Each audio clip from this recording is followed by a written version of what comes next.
Hi students and welcome to आइजा ब्रिश academy. और आज हम करने जा रहे हैं एक्सरसाइज 4.3 का पार्ट 3 यानी क्वेश्चन नंबर 3 करेंगे हम इस वीडियो में। क्वेश्चन नंबर 3 है हमारे पास, simplify by combining similar terms, यानी जो एक जैसी टर्म्स हैं आपने उनको मिला देना है और फिर उसके ज़रिए आपने इनको सिंप्लीफाई करना है। अब इसका क्या मतलब हुआ, टर्म्स क्या होती हैं? टर्म आप लोगों ने पढ़ा होगा, मैं दोबारा से एक बार पे बता देती हूँ। टर्म क्या होता है कि कोई भी चीज़ है उसको आपने कंबाइन कर देना, जैसे कि 4 है, √5 है। √5 है तो आपने सारे जितने भी √5 होंगे उनको कंबाइन कर देना, यानी उसको कॉमन ले लेना, ठीक है। ऐसे अगर 4 हुआ सब में तो आप 4 को कॉमन ले लेंगे। इसी तरह से अगर 20 हुआ सब में, √20 हुआ तो आप उसको कॉमन ले लेंगे, तो उसको आप कहेंगे, यानी कि ये जितनी भी चीज़ें यहाँ पे प्रेजेंट है सिंगल उनको आप टर्म्स कहेंगे, ठीक है। आपने टर्म को कॉमन में लेके उनको कंबाइन करने का मतलब है कि उस टर्म को आपने एक ही दफ़ा लिखना, और एक दफ़ा आप कैसे लिख सकते हैं उस टर्म को, जब आप उसको कॉमन में लेंगे, ठीक है। तो कॉमन में लेते हुए आपने इन सबको इस तरह से सॉल्व करना है। तो यहाँ पे हमारे पास जो फर्स्ट पार्ट है वो क्या है, √45 - 3 √20 + 4 √5। तो अब मैं क्या करूँगी, √45 है, अब मैं इसको इस तरह से यहाँ पे मैं किसी भी चीज़ को कॉमन में नहीं ले सकती, क्योंकि कोई भी चीज़ ऐसी नहीं है जो तीनों में हो, साइंस के बाद तीनों में हो। तो अब क्या करेंगे हम, √45 का मैं फैक्टर्स ले लूँगी, यानी 45 के मैं फैक्टर्स लूँगी। 45 के अगर मैं फैक्टर्स लूँ तो मेरे पास क्या आ जाएगा, ये 45, 3 1 ज़ा 3, 3 5 टाइम 15, 3 5 टाइम 15, 5 1 टाइम 5, ये चीज़ आ गई। तो 3 × 3 × 5, तो 3 × 3 × 5 -3 √20 है। अब √20 के फैक्टर लेने, यानी कि मैं 20 के फैक्टर्स लूँगी, यहाँ पे ले लेती हूँ 20। तो 2 10 ज़ा 20, 2 5 टाइम 10 एंड 5 1 टाइम 5, 2 × 2 × 5 आ जाएगा आपके पास। तो 2 × 2 × 5 ये हो गया, +4। अब 5 के हम नहीं ले सकते फैक्टर, ठीक है, क्योंकि 5 हमारे पास जो है वो एक प्राइम नंबर है, तो ये हमारे पास एक सर्ड भी कहलाएगा, ठीक है। तो अब इसको ऐसे लिख देंगे √5। अब स्टूडेंट्स मैं पहले ये फैक्टर्स जो लिए हैं वो रब कर देती हूँ। तो अब स्टूडेंट्स जैसा कि आप लोग क्वेश्चन नंबर 2 में करते आए हैं, क्या किया आप लोगों ने कि जो आप लोगों के पास अंडर रूट में चीज़ें आ रही थी 2 से 3 दफ़ा, मतलब कि 2 से 3 चीज़ें आ रही थी अंडर रूट में, तो आपने क्या किया था, उनमें उन अंडर रूट को अलग अलग कर दिया था। यानी जैसे कि √3 × 5 × 3 × 5 है, तो आपने √3 कर दिया था, √3 कर दिया था, √5 कर दिया था। इसी तरह से आप करेंगे, ठीक है। तो मैं इस तरह से लिख देती हूँ √3 मल्टीप्लाई √3 मल्टीप्लाई √5 -3 √2 मल्टीप्लाई √2 मल्टीप्लाई √5 +4 √5, ये चीज़ आ जाएगी आपके पास। तो अब आप लोग क्या करेंगे, अब आप लोग इसको कॉमन में ले सकते हैं। यहाँ पे देखें तो माइनस से पहले यहाँ माइनस का साइन है और यहाँ पे प्लस का साइन है। इन साइन से पहले जो चीज़ें हैं उस पर √5 प्रेजेंट है, यहाँ पे जो चीज़ें हैं इसमें भी √5 प्रेजेंट है, यहाँ पे जो चीज़ें हैं इसमें भी √5 प्रेजेंट है। तो आप लोग क्या करेंगे, जो साइंस से पहले आप लोगों के पास, सॉरी साइंस में साइंस आने के बाद जो चीज़ें आ रही हैं आप लोगों के पास, वो उनमें भी 5 प्रेजेंट है, यानी कि हर टर्म में आपके पास 5 प्रेजेंट है। तो आप क्या करेंगे, जो सेम टर्म है यानी सिमिलर टर्म है उसको आप कॉमन में ले लेंगे। ये 5 है यहाँ पे, तो 5 को हम कॉमन ले लेंगे, √5 है सॉरी, तो √5 को कॉमन में लिया। इस माइनस के साइन से पहले √5 प्रेजेंट है, माइनस के साइन के बाद आपके पास √5 प्रेजेंट है, और फिर प्लस के साइन के बाद आपके पास √5 प्रेजेंट है, ठीक है। तो अब √5 को हमने कॉमन में लिया, और अब इनको √3 मल्टीप्लाई √3 है। तो अब अंडर रूट में अब आप क्या करेंगे, अब आपने कॉमन ले लिया 5, जो आपने मेन काम करना था। तो जो √3 है आपके पास और मल्टीप्लाई √3 है, तो दोनों अंडर रूट के अंदर हम एक ही अंडर रूट के अंदर इन दोनों चीज़ों को लिख सकते हैं। तो √3 × 3, 3 × 3 लिखने के बजाय डायरेक्ट मैं 3 का स्क्वायर लिख देती हूँ, ठीक है। मल्टीप्लाई, अब जो 5 था वो बाहर आ चुका है √5, तो मल्टीप्लाई लिखने की ज़रूरत नहीं है। अब मैं क्या करूँगी, नेक्स्ट स्टेप पे माइनस, ये नहीं डालेगा, अब 3√2 मल्टीप्लाई √2, अब जो मल्टीप्लाई √5 था वो तो बाहर जा चुका है, तो 3 तो मैं लिख दूंगी, लेकिन जो √2 और √2 है इन दोनों को मैं एक ही अंडर रूट के अंदर लिख देती हूँ। √2 मल्टीप्लाई 2 इज इक्वल टू 2 का स्क्वायर, ठीक है, ये मैंने लिख दिया। मल्टीप्लाई जो √5 था वो हमारे पास ब्रैकेट के बाहर जा चुका है कॉमन में। उसके बाद क्या आता है, प्लस का साइन है और फिर 4√5 है। 4 तो मैं लिख लूँगी, √5 मैं नहीं लिखूँगी क्योंकि वो √5 जो है वो ब्रैकेट के बाहर जा चुका है। ये हमारे पास चीज़ आ जाएगी। अब √5 हमारे पास ऐसे ही रहेगा, इंटू 3 का स्क्वायर था तो ये 3 ऐसे जो स्क्वायर आता है वो अंडर रूट से कैंसिल हो जाता है, वो कैंसिल हो गया, √3 इंटू 3 आ गया हमारे पास। उसके बाद -3, अब यहाँ पे क्या आ गया, 2 जो स्क्वायर है तो वो अंडर रूट से कैंसिल हो गया, 3 इंटू 2 आ गया, मल्टीप्लाई 2 कर लें या इंटू 2 कर लें वही की बात है, +4 आ गया। ये चीज़ आ गई हमारे पास। अब स्टूडेंट्स यहाँ पे हमारे पास जो √5 है वो तो ऐसे ही रहेगा, ठीक है, इंटू 3 ऐसे ही रहेगा, -3 इंटू 2 इज इक्वल टू 6, यानी 3 मल्टीप्लाई 2 इज इक्वल टू 6 +4, और ये ब्रैकेट क्लोज। अब √5 तो ऐसे ही रहेगा। उसके बाद हमारे पास जो है 3 - 6, तो 3 में से हम 6 को माइनस नहीं कर सकते, लेकिन यहाँ पे हम इतना कर सकते हैं कि यहाँ पे प्लस है यहाँ पे माइनस है, तो हमारे पास क्या आ जाएगा, माइनस। हम करेंगे माइनस, और साइन कौन सा लगेगा, बड़ी वैल्यू 6 है तो बड़ी वैल्यू के साथ माइनस का साइन है तो लगेगा माइनस का साइन, तो होगा माइनस, तो 6 - 3 इज इक्वल टू 3, और सॉरी अभी ब्रैकेट क्लोज नहीं होती है, यहाँ पे हमारे पास 4 भी है तो +4 आ जाएगा, ठीक है। अब हम क्या करेंगे, ये √5 ऐसे ही रहेगा। उसके बाद हमारे पास -3 + 4 है, तो बड़ी वैल्यू के साथ प्लस का साइन है तो साइन प्लस का रहेगा, और प्लस और माइनस के क्या होते हैं, माइनस होते हैं, तो करेंगे हम -4 - 3 इज इक्वल टू 1, तो इंटू 1। अब इंटू 1 का क्या मतलब हुआ कि जो √5 है वो सिर्फ एक दफ़ा आ जाएगा। इसका मतलब क्या हुआ, यानी √5 को अगर आप 1 के साथ मल्टीप्लाई कर दें तो वो √5 ही रहेगा, तो √5 आंसर आ जाएगा आपके पास। अब करते हैं इसका सेकंड पार्ट। अब स्टूडेंट्स इसका पार्ट नंबर 2 है 4√12 + 5√27 - 3√75 + √300, ठीक है। अब आपने इसको सॉल्व करना है। किस तरह सॉल्व करना है, आप लोगों ने इसको कंबाइनिंग सिमिलर टर्म्स, ठीक है, सिमिलर टर्म्स को कंबाइन करते हुए सॉल्व करना है। तो 4√12 और 4 तो ऐसे रहेगा, √12 जो है उसके 12 के हम फैक्टर्स निकालेंगे। आप लोगों को पता होना चाहिए 4 × 3 इज इक्वल टू 12, तो 2 × 2 इज इक्वल टू 4, तो 2 × 2 × 3, या आप 2 का स्क्वायर भी लिख सकते थे। अच्छा, प्लस आ जाएगा 5√27, तो 3 ×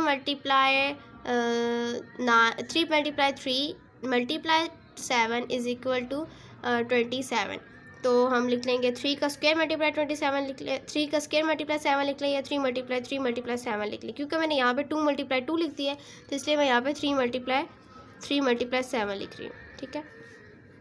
-3 √75, अब 75 के आप लोग फैक्टर्स लेंगे तो मैं सामने ले लेती हूँ। 75, 3 2 times 6 and 3 5 times 15, 5 5 times 25 and 5 1 times 5, तो 3 × 5 × 5, 3 × 5 × 5। उसके बाद हमारे पास क्या है, प्लस √300। अब √300 जो है 300 के फैक्टर्स ले लेंगे, यहाँ पे ले लेते हैं 300, 3 1 3 0 0, ठीक है, 250 टाइम 100, और अब मैं यहाँ पे 2 से भी ले सकती थी, लेकिन मैंने 3 से इसलिए ले लिया क्योंकि अगर मैं 2 से भी लेती तो भी मुझे दोबारा 3 लाना ही पड़ना था। उसके बाद क्या आ जाएगा, 5 5, ये 2 से भी कर लो, यहाँ पे भी, फिर आप लोग कंफ्यूज ना हो इसलिए मैं 2 से कर देती हूँ। 2 टाइम 4 and 2 5 टाइम 10, फिर 5 5 टाइम 25, और फिर 5 1 टाइम 5, ठीक है। तो मेरे पास क्या आ गया, 3 × 2 × 2 × 5 × 5,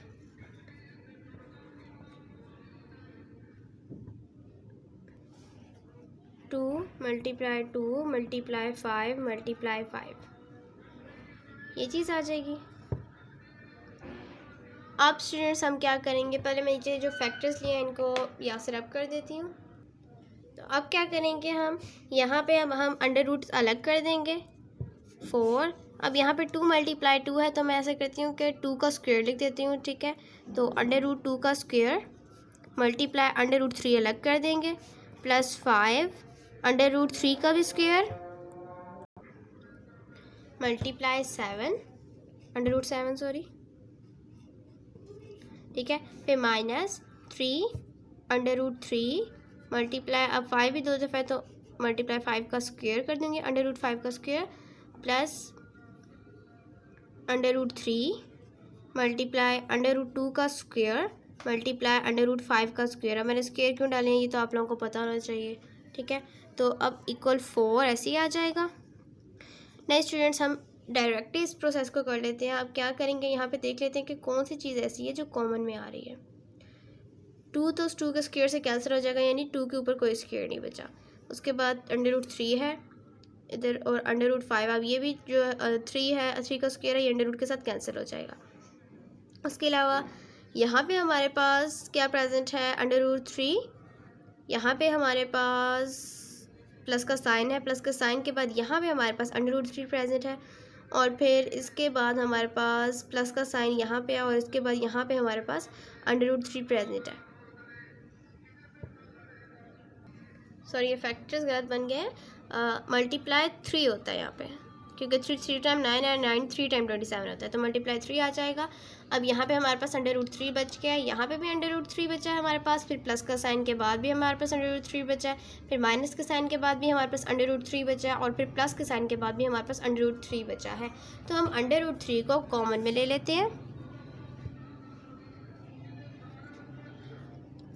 अब उसके अंदर चीज़ें लिखते जाएंगे। अब यहाँ पे हमारे पास 4 है और इंटू 2 आ जाएगा, क्योंकि इसका जो अंडर रूट है वो 2 के साथ पावर 2 के साथ कैंसिल हो चुका है, अंडर रूट 2 बचा जस्ट। फिर मल्टीप्लाई हमने करना था अंडर रूट 3 के साथ, लेकिन अंडर रूट 3 हमारे पास कॉमन में जा चुका है। उसके बाद क्या है, प्लस 5 है, और ये अंडर रूट जो था हमारे पास वो इसकी 3 की पावर 2 से कैंसिल हो चुका है, तो जस्ट 3 बचा, इंटू 3 कर देंगे।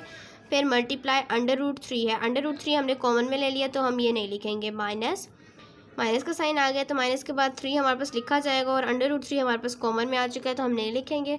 इसके बाद हमारे पास क्या है, मल्टीप्लाई 5 का स्क्वायर। अब देखिए 5 का स्क्वायर अंडर रूट के साथ कैंसिल हो गया, जस्ट 5 बचेगा हमारे पास, तो इंटू 5 कर लें, मल्टीप्लाई 5 कर लें, एक ही बात है। उसके बाद प्लस का साइन फिर से आ गया, प्लस का साइन, अंडर रूट 3 हम कॉमन में ले चुके हैं, ये लिखा जाएगा कॉमन में। उसके बाद ये 2 का स्क्वायर अंडर रूट है, तो ये स्क्वायर जो है अंडर रूट से कैंसिल हो जाएगा, क्या बच जाएगा हमारे पास 2 जस्ट, और उसके बाद ये 5 का स्क्वायर भी अंडर रूट से कैंसिल हो जाएगा, तो क्या बच जाएगा 5। तो 2 इंटू 5 कर लें या 2 मल्टीप्लाई 5 कर लें, एक ही बात है, इज इक्वल अंडर रूट 3, ठीक है। 4 2 टाइम क्या होता है, 8 होता है, तो यहाँ पे आ जाएगा 8, प्लस 5 3 टाइम 15 होता है तो 15, माइनस 3 5 टाइम 15 होता है तो 15, प्लस 2 5 टाइम 10 होता है तो 10। ये चीज़ आ गई। अंडर रूट 3 हमारे पास ऐसे ही रहेगा, 8 प्लस 15 इज इक्वल टू, या आप डायरेक्ट ये देख लें कि ये प्लस 15 है और ये माइनस 15 है, ये आपस में कैंसिल भी कर सकते हैं, कैंसिल करने के तो जस्ट 0 बचेगा, तो 8 plus 0 is equal to 8, 8 plus 10 is equal to 18। तो आपके पास क्या आ जाएगा, अंडर रूट 3 और 18, तो आप 18 को इधर लिख लें और अंडर रूट 3 को इधर लिख लें, तो हमारे पास ये क्या आ गया, 18 अंडर रूट 3, और ये हमारे पास आ जाएगा आंसर, ठीक है। आई होप कि आप लोगों को समझ आई होगी। अब करते हैं इसका थर्ड पार्ट। अब स्टूडेंट्स जो इसका थर्ड पार्ट है वो है under root 3 into 2 under root 3 plus 3 under root 3। ये थोड़ा सा सिंपल सा क्वेश्चन है, बहुत ईजी है। अब यहाँ पे अंडर रूट 3 पहले से कॉमन में लिया हुआ है, तो हम क्या करेंगे कि इनको इनके साथ मल्टीप्लाई कर देंगे। अंडर रूट 3 को हम इनके साथ मल्टीप्लाई क्यों करेंगे, क्योंकि ये जो हमारे पास वैल्यू है और ये जो वैल्यू है ये हमारे पास अंडर रूट 3 के साथ मल्टीप्लाई हो रही है, ये दोनों मल्टीप्लाई हो रही थी अंडर रूट 3 के साथ, दोनों के साथ अंडर रूट 3 था, इसलिए अंडर रूट 3 कॉमन में लिया गया। तो हम क्या करेंगे, अंडर रूट 3 को अंदर ले आएंगे, यानी ब्रेक कर देंगे, तो 2 अंडर रूट 3 आ जाएगा, फिर प्लस 3 अंडर रूट 3 आ जाएगा, ठीक है।